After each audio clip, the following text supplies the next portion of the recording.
बिहार विधानसभा चुनाव 2025 के मद्देनजर राजनीतिक गतिविधियां तेज हो गई है। एनडीए गठबंधन के भीतर सीट शेयरिंग और उम्मीदवारों के चयन को लेकर चल रही चर्चा ने चुनावी माहौल को रोचक बना दिया है। एनडीए बैठक में उप मुख्यमंत्री सम्राट चौधरी ने कहा कि सभी दलों के साथ विचार विमर्श लगभग पूरा हो चुका है और किसी की नाराजगी नहीं है। वहीं बीजेपी प्रदेश अध्यक्ष दिलीप जायसवाल ने बताया कि केंद्रीय नेतृत्व जल्द ही अंतिम सीट शेयरिंग की घोषणा करेगा। इसी बीच भोजपुरी सुपरस्टार पवन सिंह ने साफ किया है कि वह बिहार विधानसभा चुनाव नहीं लड़ेंगे, लेकिन पार्टी के प्रति अपनी निष्ठा बरकरार रखेंगे। एनडीए के केंद्रीय नेताओं जैसे जीतन राम मांझी और सुरेश शर्मा भी दिल्ली में बैठक कर सीटों और उम्मीदवारों पर अंतिम निर्णय लेने की प्रक्रिया में जुटे हैं और बिहार विधानसभा चुनाव के मद्देनजर क्या हालचाल हो रही है, इस पर हम पल पल के अपडेट बनाए हुए हैं।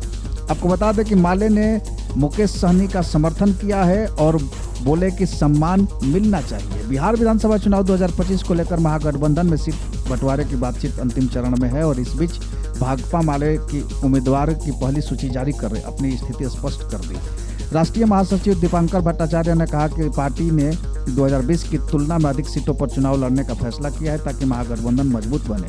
उन्होंने यह भी कहा कि सीट बंटवारा 1-2 दिन में फाइनल हो जाएगा। दीपांकर ने वीआईपी प्रमुख मुकेश सहनी का समर्थन करते हुए कहा कि उन्हें सम्मानजनक सीटें मिलनी चाहिए जिससे गठबंधन में सहयोगी दलों का संतुलन बना रहे।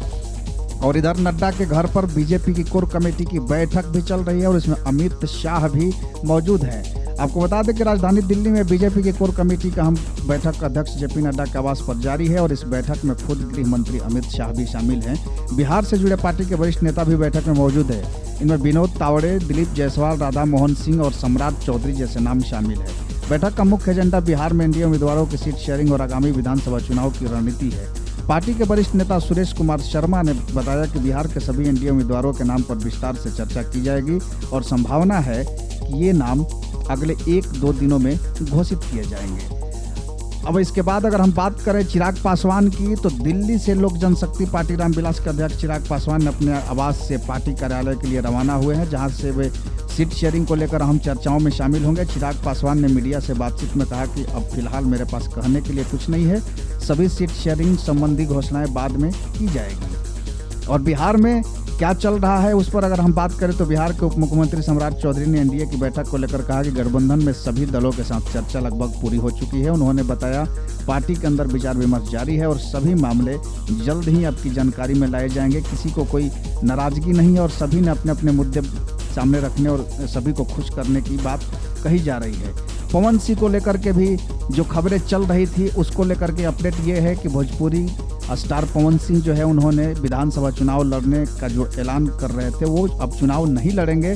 उन्होंने सोशल मीडिया पर इस बात की जानकारी दी है। उन्होंने एक्स पर लिखा, मैं पवन से अपने भोजपुरिया समाज से बताना चाहता हूं कि मैं बिहार विधानसभा चुनाव लड़ने के लिए पार्टी ज्वाइन नहीं किया था और ना ही मुझे विधानसभा चुनाव लड़ना है। मैं पार्टी का सच्चा सिपाही हूं और रहूंगा।